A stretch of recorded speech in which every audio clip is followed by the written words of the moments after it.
Hi, I'm Adam Summer. You're listening to the Yerushalmi Talk podcast with the support of the Yeshivat Devar Yerushalayim in Har Nof, Jerusalem. This is Sheviis, Chapter 2, Halacha 2. Now, up until this time, we've been talking about plowing, and we've been talking about fields of trees, and we've been talking about the setup for fields of grain. Now we're going to talk about other kinds of forbidden agricultural labors. Keep in mind, what is separating and starting this off with the setup on how this is all organized with Rebbe and the organization of the halachas is one where the work is going to be organized for the sixth year, for crops of the sixth year. And then we're going to be getting on to issues of things actually in the seventh year. Now, the issue that's coming up again and again and again is what about work that you're doing where you're doing some plowing and you're doing it to benefit the sixth year's crop. In fact, you have no intention of planting and picking something in the seventh year at all. Everything is going to be organized for the sixth year. And yesterday in chapter 2, halacha 1, we were covering with melons or cucumbers. And you can do that after your harvest of barley. For instance, the barley harvest will start. You'll be able to start to eat the barley over in the Omer. And the barley can be harvested from the winter harvest, the winter planting. Normally there's two plantings. Normally there'll be a planting that's going to be in the summer, or in the spring for collection in the summer, and there'll be one that will be set up for in the winter, and so you're having rain and moisture, and you can do planting sometimes a little bit earlier so that you can get an earlier harvest. And then what will happen is you have some other things like cucumbers that you can plant after, and that'll be for the sixth year. You're not going to have cucumbers that you're going to harvest later because they'll be no good. So what would later be? That would be in the seventh year. That would be after Rosh Hashanah. So this work will be for the benefit of the year for the sixth year. Now, this is a theme that comes up again and again and again in Halacha 2, and it's going to be where a lot of this work is going to be, hey, can you do this for sixth year produce? So the Mishnah starts off and says, one may fertilize and hoe in beds of melons and gourds until Rosh Hashanah of the Sheviis year. And the Mishnah is speaking about fertilizing and hoeing among an existing crop of melons and gourds. And that is something that's going to be picked and used, and it's going to be done where it's going to be picked by the end of the sixth year. So hoeing is going to be digging and turning the plow. That's going to be done with a hand tool. That's going to be different from a plow, which is going to be done with an animal and some sort of tool that the animal is pulling. Now, what about plowing in a bed of melons, gourds, cucumbers up until the beginning of Sheviis? Well, we're going to cover that in the Gemara. But this permit is specifically for melons and gourds, which are planted later in the year and will continue to grow out throughout the summer and will be harvested before Rosh Hashanah. So again, this is for something that normally is done based on the cycle and season of the growing, and it's going to be picked in the same year. So again, the idea is that you're not doing this work for the benefit of the seventh year. You're not doing it for the benefit of setting up the ground for produce that could be used for the seventh year. And in fact, there's not a Maris Ein problem because people are regularly growing cucumbers and melons and picking them before. Why do you pick them before? Because they don't last on the vine that long, and they don't do that well into the fall anyway. So that's going to be an issue on that. So regarding the next part, it's going to list out all of these malachas and these works. So one is going to be fertilizing and hoeing. And the next idea in that mission is going to be melons and gourds, and then until Rosh Hashanah. Okay. The next is going to be in the Mishnah, and so too in irrigated fields, which are fields which rainwater alone is insufficient. Now, you have two kinds of fields. When you have irrigation, you have one kind of field where it's going to rely only on rainwater. And this kind of crop is going to develop more slowly.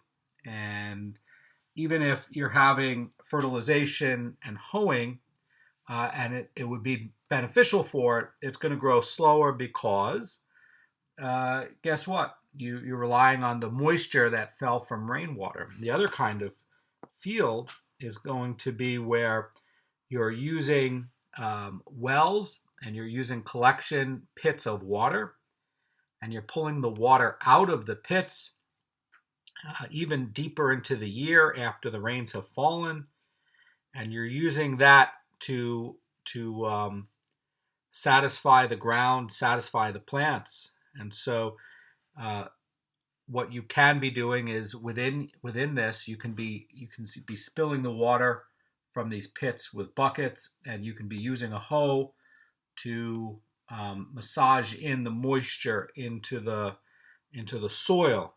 And that is going to be a field that's going to grow more fast than one that only relies on rainwater. And so again, there's two kinds of fields. One is just relying on rainwater. The other is going to be with this sort of irrigation system, or any kind of irrigation system.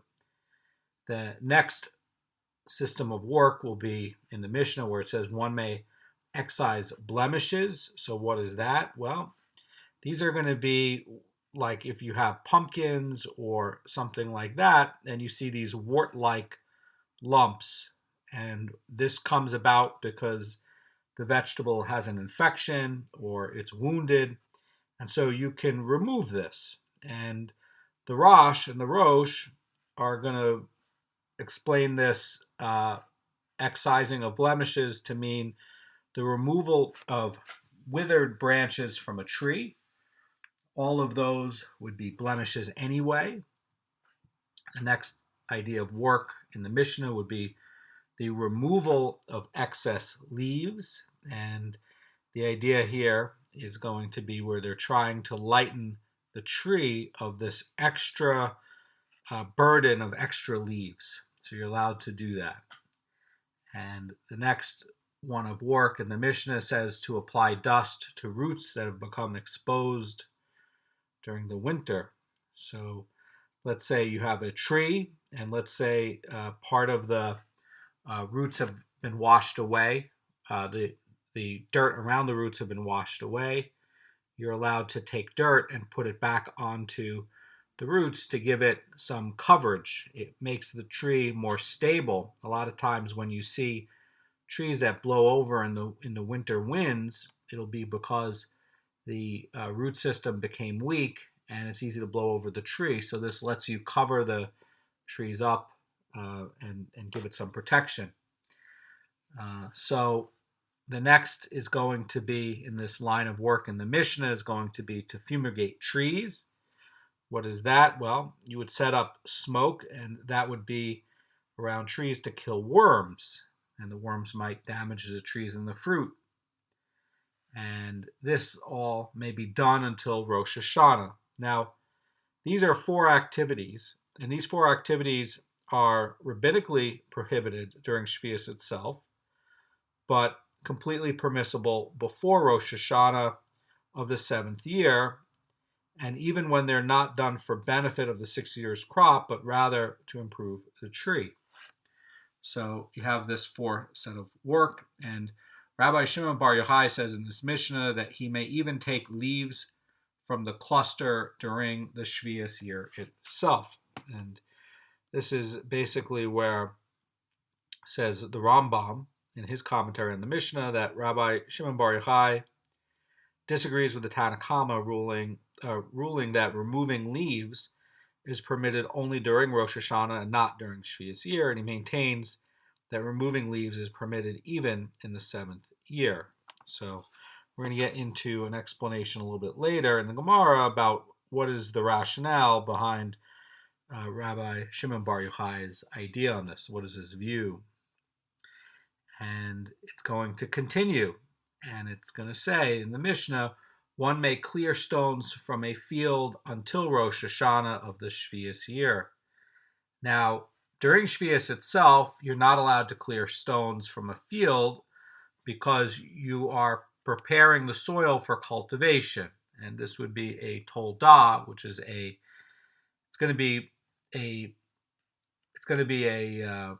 subcategory of plowing. And the Mishnah teaches that this rabbinic prohibition against clearing stones is going to be inapplicable before Sheviis. So that's going to be one of the ideas there. Now we're getting into more systems of work in the Mishnah. So it says, one may prune trees, and this, by the way, is going to echo in Shabbat. We know that the Shabbat is, the Sheviis year is referred to as a Shabbat in the Torah.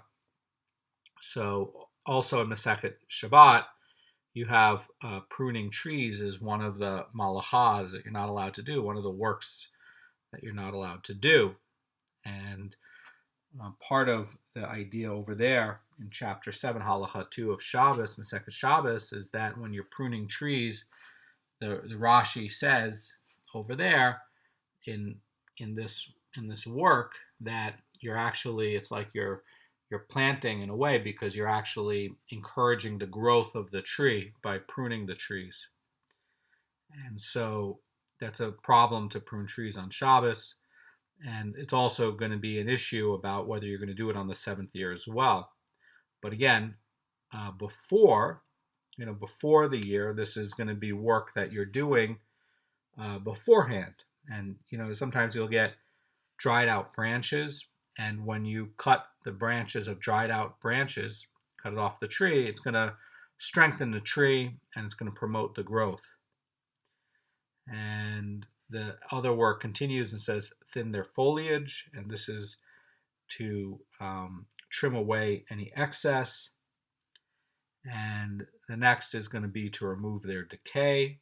And this is going to be where there's waste.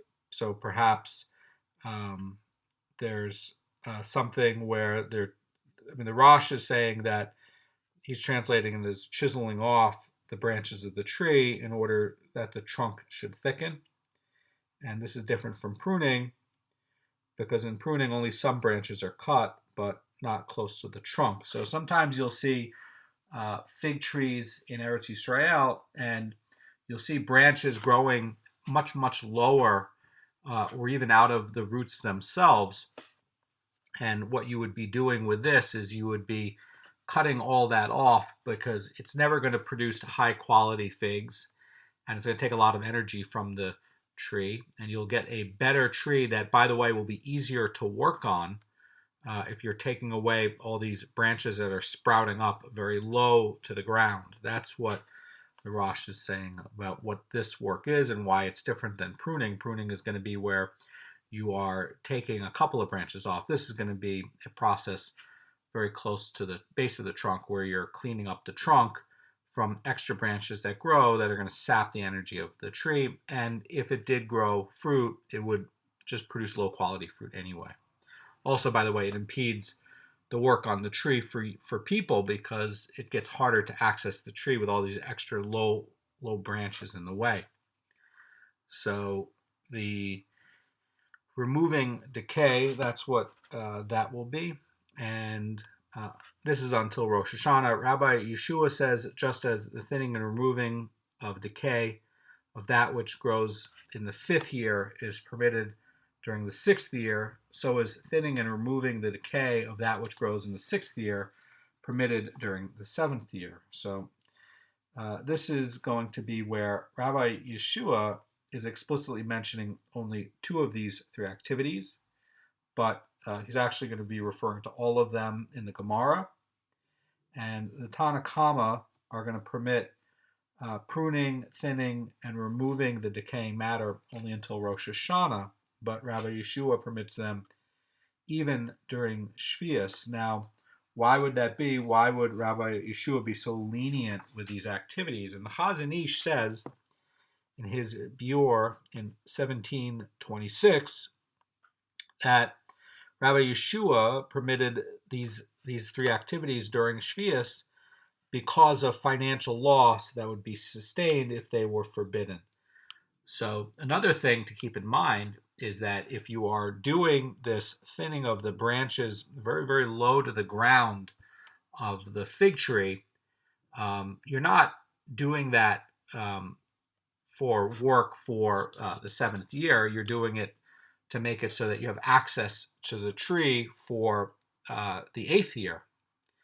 And so you may not be doing any work at all on the tree on the seventh year at all. You're not picking at all. But what would happen is you would get this low-hanging roots.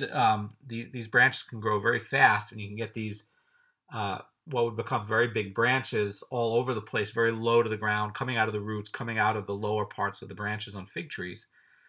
And after more than a year or two of growing, what would happen is you would have very hard access to getting to all the trees, and you would have to add a lot of labor now to cut through all these branches. So that could be what Rabbi Yeshua's, why he's permitting it, because again, it's not for you to have some sort of work now. You're trying to avoid a financial loss if you were to leave this stuff.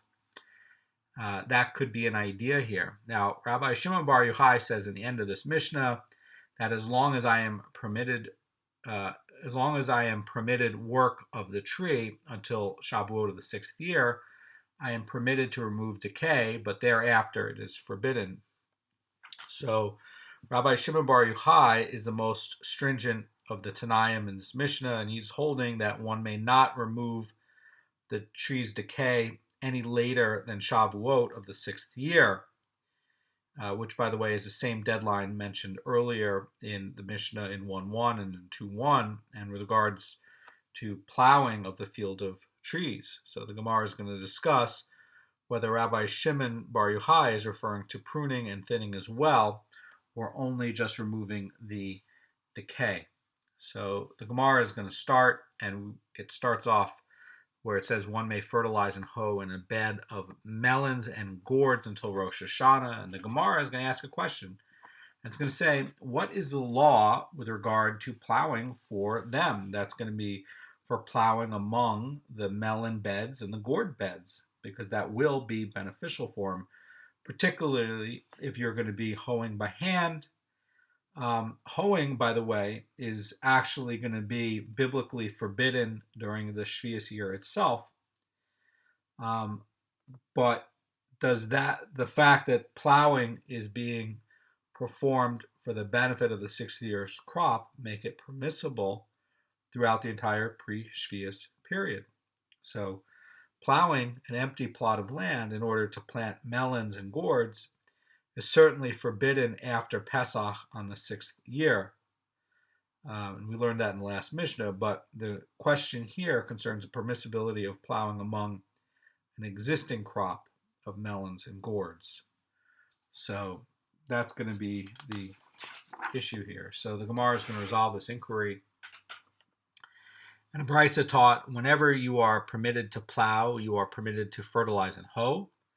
And this implies that if you are not permitted to plow, you are not permitted to fertilize or hoe. So the Rosh Hashanah is understanding this as an inference that's being drawn from this brisa, and the idea is that since fertilizing and hoeing are going to be allowed for melons and gourds until the very, very end of the sixth year, right before Rosh Hashanah, it follows that plowing also must be permissible for them during this time. Now, the Mishnah itself does not mention anything about plowing, because gardeners who wish to turn the land that surrounds an existing crop Generally, you're going to hoe it manually. That's going to be the idea. And the Gemara is going to provide additional proof that plowing in beds of melons and gourds is going to be permissible up until the beginning of Sheviis. And Rabbi Yosa says in this Gemara, and a Brisa says so as well, for our Mishnah stated, one may fertilize and hoe in beds of melons and gourds until Rosh Hashanah, and so too in irrigated fields. And a Brisa taught in regard to this ruling, one may plow irrigated fields until Rosh Hashanah.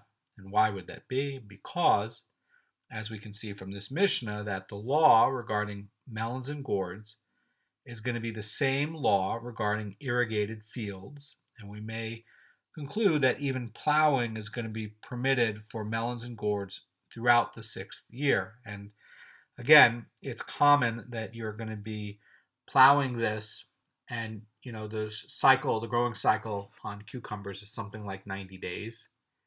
And they're not going to be good for picking after Rosh Hashanah anyway. And all of this stuff really gets ready sometime in August or before Rosh Hashanah. And so anyway, you're going to be doing this work for the 6th year's crop. You're not doing it for preparing something for the 7th year's crop. And everybody knows that for melons and gourds, that you're just not picking it later. You'll start to see before Rosh Hashanah in Israel, you'll start to see in the stores, you'll start to see even pumpkins up before Rosh Hashanah.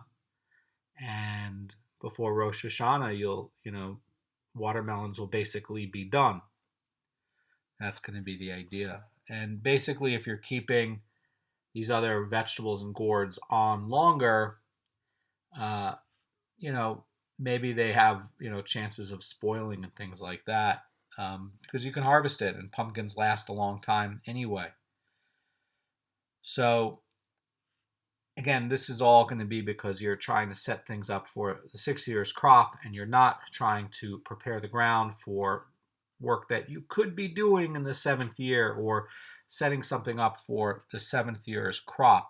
Now, we're going to go to a dissenting opinion on this, and Rebbe says it is permitted to plow an irrigated field only until 3 days before Rosh Hashanah, when there is still enough time for seeds to be planted and take root before Sheviis, or seedlings to be transplanted and take root before Sheviis. So one way is that, in principle, says Amara Fulda, that Rebbe agrees that plowing an irrigated field would be permissible until Rosh Hashanah. Again, an irrigated field, this is going to be where you've dug a pit somewhere in the middle of the field to collect lots of rainwater during the rainy season. And then you're going to be bucketing it out, and you're going to be transporting it throughout the field, and you're going to be hoeing it, or you're going to be throwing it in front of a plow, and then the plow is going to embed that water, or you're going to hoe that water into the soil so that you can grow something like melons and gourds. That's what an irrigated field is going to be. So in principle, Rebbe even agrees that you're allowed to plow an irrigated field that's going to be used for a bunch of gourds or melons during the 6th year. But what about a few days before Rosh Hashanah? And he's worried that this kind of plowing is going to give people the mistaken impression that a field is being prepared for planting during the 7th year. And to avoid this problem, Rebbe allows planting only when one can still conceivably plant seeds or saplings that will develop roots before the Sheviis year begins. That's going to be the requirement. So there's going to be species that we're going to talk about with the status of when it's going to take root. And, Rebbe is going to basically be allowing the planting of seeds up until 3 days before Rosh Hashanah. And that's going to be because, some of the things can, take root after, 3 days. And some things, it takes 3 days to take root on some things like rice. And then what will happen is if you're doing it, say 2 days before Rosh Hashanah, then and you planted this, these saplings or this rice, then basically it took root really in the 7th year, not in the 6th year. So the Gemara now is going to object to Rebbe's insinuation that 3 days is going to be enough time for roots to develop. And the Gemara asks and says, but which species develops roots in just 3 days? And another way to read it is, does a tree develop roots in just 3 days? It's another way to read it. And there's a response to this objection, and the Gemara is going to talk about Rebbe's statement. And Rebbe says, it is permissible to plow an irrigated field until 3 months before Rosh Hashanah. Then, when there is enough time for rice to be planted and take root, and for the emergence of rice seedlings to be transplanted and to take roots, all before Sheviis. And why would that be? Because rice is going to be special. Rice is going to be one where it takes 3 days to take root. And we're worrying about everything taking root on the 6th year, not the 7th year. Now, the Gemara is going to move on to these works, all of these works, and define them. So this also, by the way, is going to echo in Masechet Shabbos. You can find that in chapter 7, both in the Bavli and the Yerushalmi. So meyablin, says the Gemara, refers to removing a blemish. And mefarkin refers to removing the excess leaves. And me'abkin refers to producing dust for the trees. That's going to be where you're reinforcing the roots, or roots that maybe have washed, the dirt around the roots have washed away with some erosion. You're trying to reinforce the roots to strengthen them. And me'ashnin is going to be where it's applying smoke to it. This is going to be where they're trying to fumigate the trees to get worms out of the trees. The Gemara is going to continue, and a Brisa is teaching that before the beginning of Sheviis, one may straighten and one may bend. And the Gemara is going to explain. And basically it's going to be asking, what does a Brisa mean when it states one may straighten? The Gemara says that one may take measures to straighten out a tree, so that if you have a sapling that is growing crookedly, you can put wooden posts next to it and straighten it out when it grows. But during Sheviis itself, you're not allowed to prop up a tree that is drooping. That's going to be a work that's forbidden during Sheviis. But you can do it during the 6th year. So, you might say, well, it's not fair. I have this tree that's drooping and, it's a sapling and it's going to ruin my orchard. And you would basically say, okay, but your drooping tree, you planted it. You're not allowed to plant it during the 7th year. And you saw it certainly drooping during the 6th year. So why didn't you take action during the 6th year? It didn't just start drooping. Normally when things are growing crookedly, they start out that way very quickly, and basically it's from neglect. So creating a license to come and put up these wood splints to try to straighten out the tree on the 7th year, that's forbidden, because you can do it on the 6th year. So the Gemara is going to continue, and it's going to explain, where it says, and what does the Brisa mean where it states one may bend? And the scholars say it means that he fashions stakes for anchoring a branch to the ground so that it will grow at an angle and provide shade. And the Gemara is going to continue, and Rabbi Yossi says it means that he hangs a stone from the branch in order that it should bend downwards. Now, don't read this as these two arguing with each other. Don't read this like, this one's saying that you got to put a stake in the ground to anchor a branch so that it'll grow at an angle and make shade. And Rabbi Yossi has a different view about putting a stone from the branch so that it grows down at an angle, which will also provide shade. Both are techniques, both are valid, and they're both covering the same point. There's no disagreement at all. They're both talking about getting the same action with two different techniques to do it. That's all. No disagreement there. So the Brisa now is going to talk about other activities that are allowed even during Sheviis itself. Now, a Brisa taught one may remove and one may withdraw. And the Gemara is going to interrupt to try to explain it.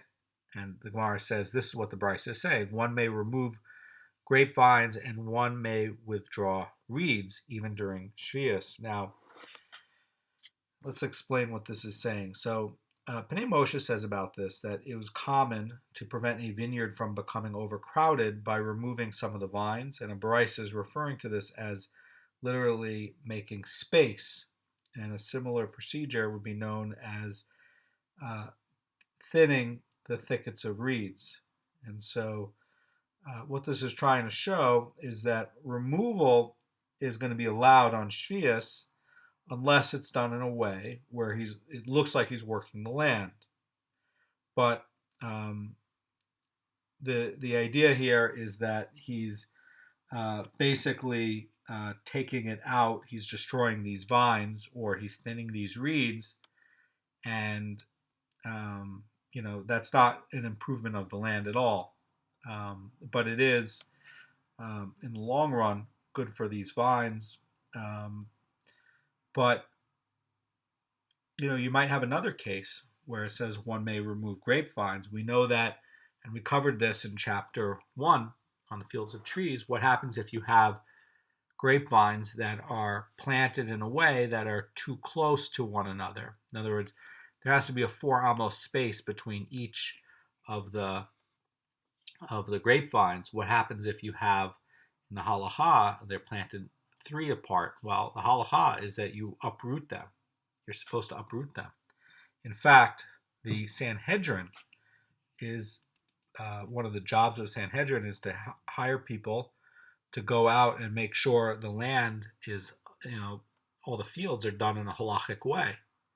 And so where they're seeing things that are grafted or things that are planted too close to one another like this, because it doesn't count as a karam, they would remove these excess. So perhaps, if you had where it doesn't meet this halachic status for a karam, where the vines are planted, say, 3 amos instead of 4 amos, are you allowed to remove the vines so that it would come in conformity with the halachic requirements during the Sheviis year? Yes, you would. You would be allowed to do that. Now, the Brisa is going to continue. It's going to say, in a place where the custom is to remove grapevines and withdraw reeds only before the festival of Sukkot, one may remove and withdraw only before the festival. So, why would you be growing reeds? Well, you're growing it for Sukkot. And in some areas, they're going to allow the removal of vines and reeds only before Sukkot, when it'll be assumed that the intent is to utilize the clippings for shade. And after Sukkot, they're going to forbid it on the 7th year because it's going to look like he's doing work for the land for cultivation. And, clearing the land for cultivation by removing plants is forbidden as a subcategory of plowing. But again, the question is, well, what happens if you do have plants that are going to be, organized in a way that, the halacha is going to require that you have to remove plants? Can you remove those plants to bring it into conformity with the halacha on Sheviis? You can, because the halacha is that you remove them. So that's going to be an issue. But normally, just removing the plants, that's going to be like plowing, and it could be where you're improving the land. So there's issues there. It gets to get complicated. And the Gemara says, in a place where their custom is to remove grapevines and withdraw reeds only before the festival of Sukkot, one may remove and withdraw only before the festival. And in a place where the custom is to remove grapevines and withdraw reeds even after the festival, one may remove and withdraw even after the festival. And Rabbi Shimon says, but the vines or reeds may be detached at that time only from the lowest most knot or higher. And Rabbi Shimon says the Rosh Hashanah is maintaining that one may not cut the stems below the lowest knot after Sukkot. That would make it look like he is clearing the land for cultivation. But before Sukkot, he may take them in the entirety, since people will believe that he's taking the plants for shade for the holiday. That's the idea. Now, there's going to be a dissenting view on that. Rabbi Yirmiyah says in the name of Rabbi Hoshaya. Rabbi Yaakov bar Aha says in the name of Rabbi Yosef bar Chanina, and said in the name of Rabbi Hama, the father of Rabbi Hoshaya. And they said, one may take even that which is gathered together with vines or reeds and their stems and roots. That's going to be the idea. So Rabbi Kanievsky explains about this, that according to this opinion, he will not be suspected of clearing the field for cultivation, even if he removes the stems from it entirely, because people will assume that the items are removed for personal use. In other words, you're going to be using it for the holiday of Sukkot. Now, the Mishnah is going to be stating that Rabbi Shimon says he may even take leaves from the cluster during the Sheviis year itself. And the Gemara asks and says Rabbi Shimon's position is inconsistent, seems to be inconsistent. And the Gemara asks and says, because we learned in the Mishnah there, this is going to be in Halacha 7 coming up, that in chapter 2, Halacha 7, one may stir the rice paddy during Sheviis. In other words, that one may flood a field of rice and stir the mud during Sheviis. Now, the Mishnah is going to be dealing with rice that took root before Rosh Hashanah in the 6th year, and it's not going to be forbidden as Sheviis produce because it was planted in the Sheviis year, in the 6th year, not the Sheviis year. So you're doing it, and it's really 6th year's crop. It's not 7th year's crop. And there's going to be other issues where what happens if things are going to be growing, like if you have an etrog that grows and it sprouts from the bud, and it starts on the 7th year, and then when it's perfectly finished, because the etrogs take a long time to grow, it's going to be on the 8th year. Is that going to be 7th year fruit, or is it going to be 8th year fruit? And the answer is that if you pick it on the 8th year, it's going to be the 7th year's fruit. So this is going to be talking about a rice paddy that took root on the 6th year, and they're flooding it because rice paddies need a lot of water and irrigation, and they're flooding it because they're saying that it's again, it took root on before Rosh Hashanah, and it's not forbidden as Sheviis produce because you're flooding the field, and the rice is continuing to grow, and you might even pick it on the 7th year, but it's actually 6th year's produce.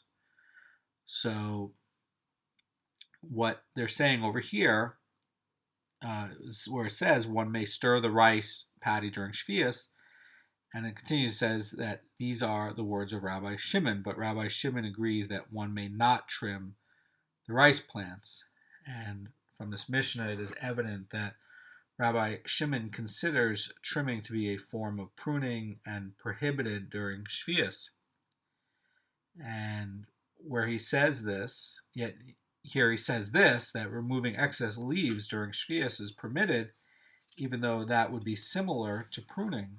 So that's going to be the idea. And the Gemara now is going to fix this problem, and it's going to say it is different here with regard to removing excess leaves, which Rabbi Shimon allows, because this activity is analogous to saving the vine from a fire. And here's the contrast, okay? The contrast, as explained by the Marafulda, is that the trimming of the rice plants would stimulate their growth, and it is not merely a preventative measure. But Rabbi Shimon is going to forbid one to trim the rice plants during Sheviis, because the idea is that removing extra leaves from a grapevine does not provide any actual benefit. It just prevents the damage that would result if these leaves are allowed to remain. And it's comparable to protecting the vine from being consumed by fire. It's going to be the same, which you're allowed to, it's permissible even during Sheviis.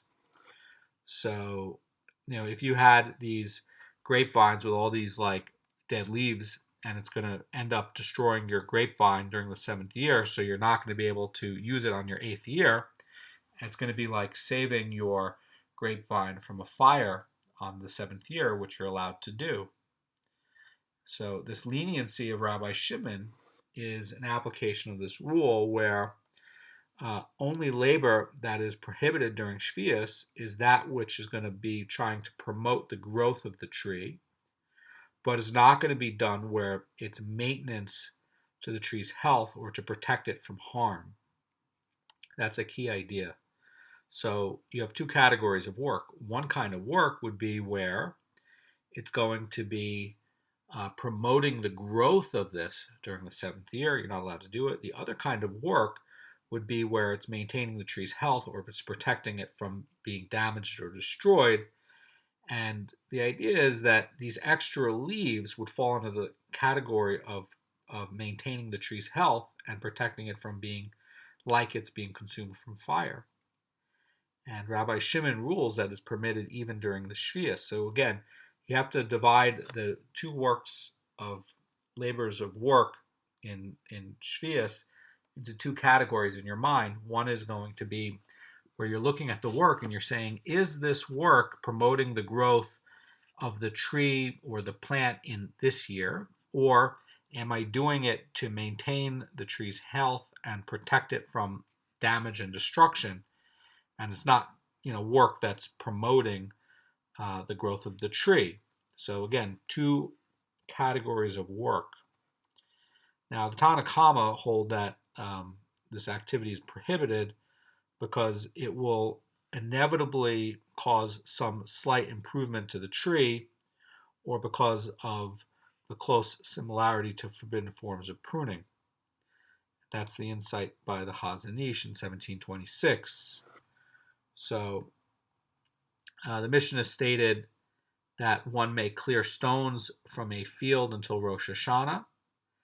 And the implication of the Mishnah's ruling is that once Sheviis comes, clearing stones from a field is not allowed. Why wouldn't you want to clear stones from a field on Sheviis? What's going on with stones in a field in Sheviis? Let me explain. So Israel is divided up into many zones, and around Jerusalem it is very, very hilly. Now, there are flat areas that are near Tel Aviv and plains as you're going out toward Tel Aviv.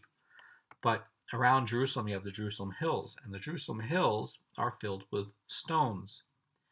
And in stony areas around the Mediterranean, whether it's going to be in Israel, or it's going to be in areas in Jordan, or it's going to be in Lebanon, or it's going to be in Cyprus, or it's going to be in Spain, or even in Italy or Tunisia, anywhere that, and certainly Greece, anywhere that you had, and Turkey, anywhere that you had these hilly, rocky areas, they would be planting olive trees. And anywhere that they had flats, they would be planting for barley and for wheat. Now, you would be planting the olive trees because they create a lot of calories after about 15 years. It takes an olive tree to get up to full production after about 15 years. And so in these rocky areas, the crop in these Mediterranean areas that was so famous would be olive trees, like in ancient Greece, because it's hilly and it's rocky. Now, if you're, you can set up orchards of these olive trees in these groves where you can walk between the rocks. It's not a big deal, and you can go pick the olives. The rocks don't get in the way.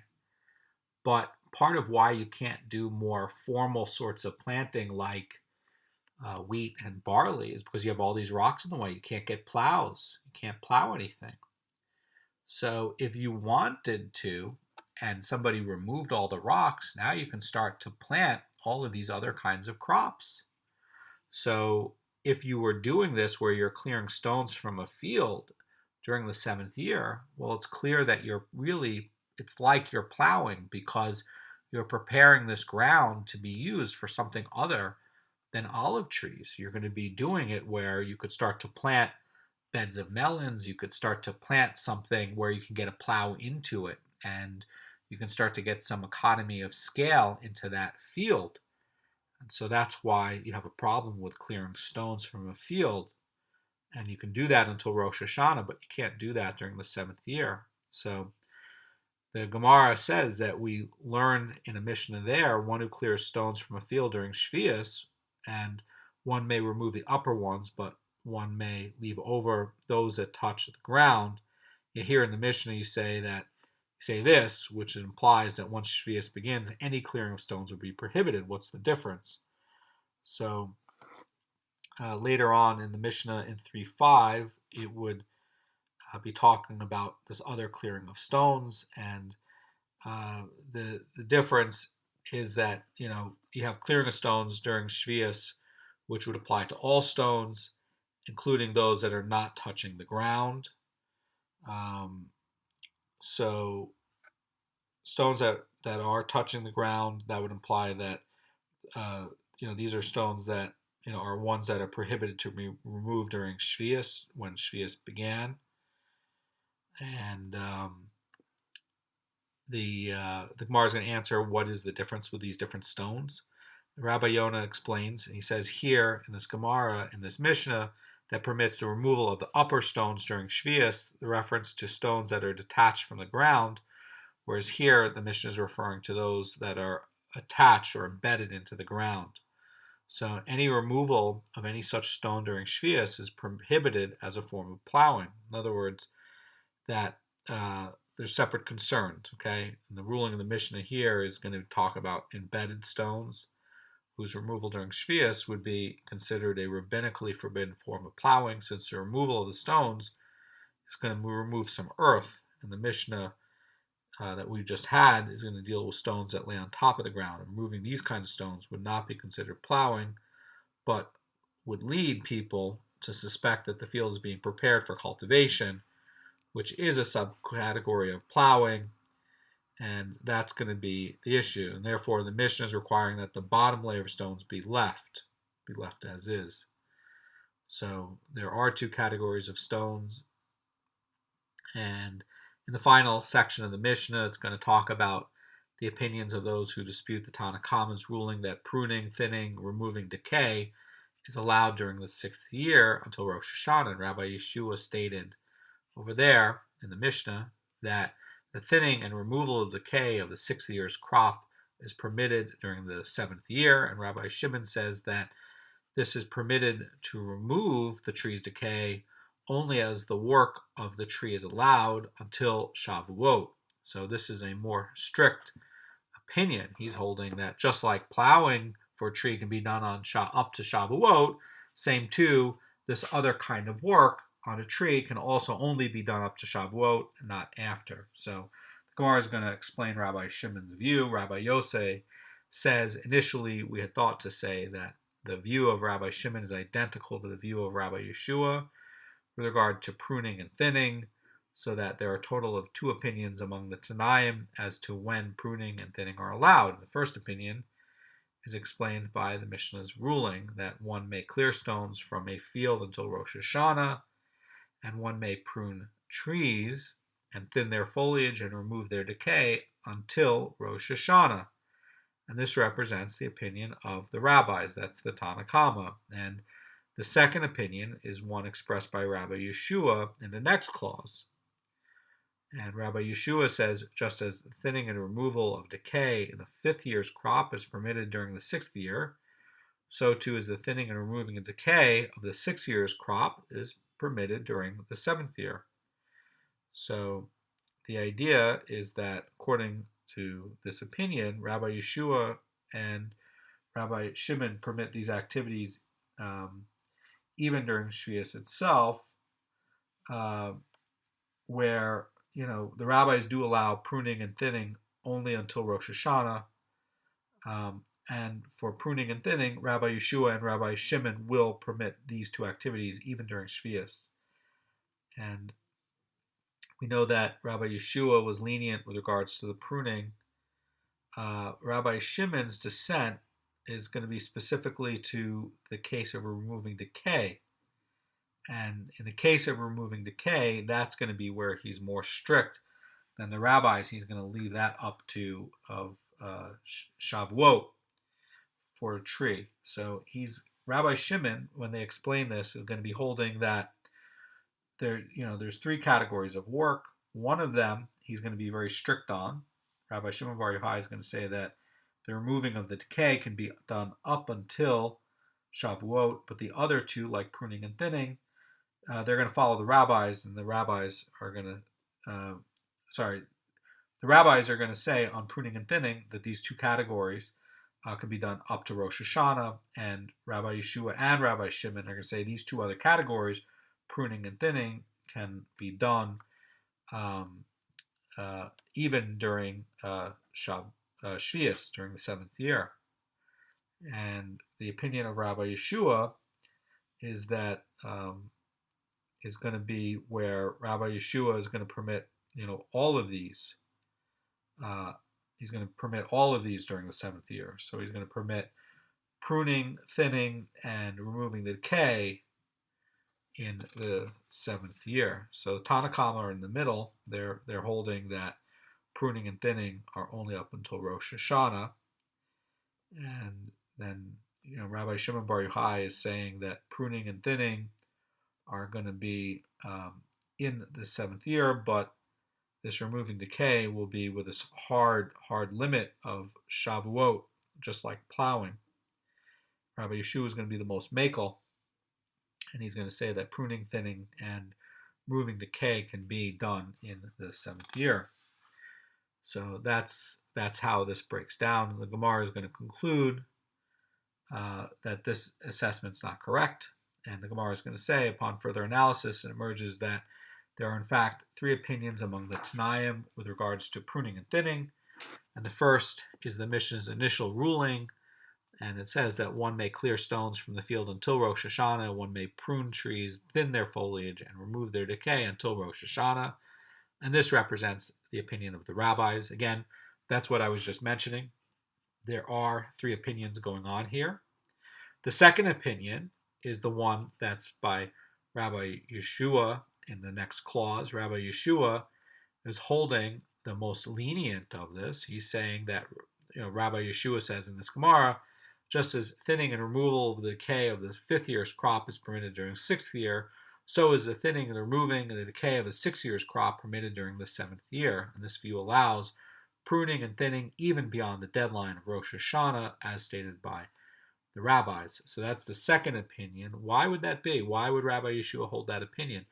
One of the ideas is he's saying that the thinning, removal, decay is all work that is done for future year's crop. You're not doing it to set things up for this year. You're doing it to protect the tree for future years. That's going to be the idea. The Rabbi Shimon has the third position that says, in this Gemara, Rabbi Shimon says, as long as I'm permitted work of the tree, I'm permitted to remove the decay. And this is the most stringent opinion, which allows pruning, thinning, and removing decay only until Shavuot of the 6th year. So his position is going to be where, if you're, setting things up where you have a hard limit on some of this work for Shavuot, for the tree, that some of this other work is going to be limited.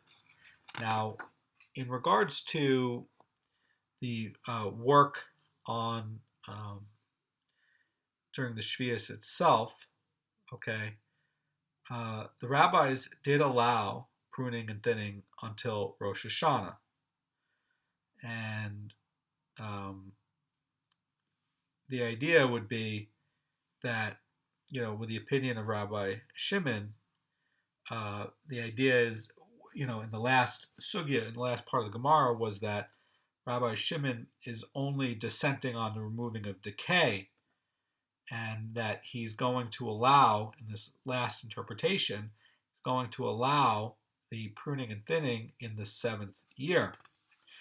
This Gemara, at the end of it, doesn't seem to think so. This Gemara is ending it where he's saying that any pruning, thinning, or removal of decay is going to be work on a tree, and that is going to be limited by the time of Shavuot, so that this other kind of work cannot be done, in the opinion of Rabbi Shimon Bar Yochai, after Shavuot of the 6th year. You can do it up till Shavuot of the 6th year, which is going to be pruning, thinning, and removal of decay.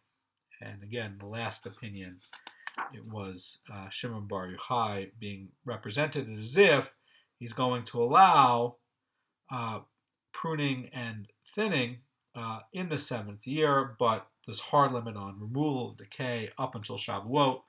And at the end of the sugya actually ends up saying, no, it's actually any work on the tree at all, as a hard deadline until Shavuot. And that's going to conclude chapter 2, Halacha 2.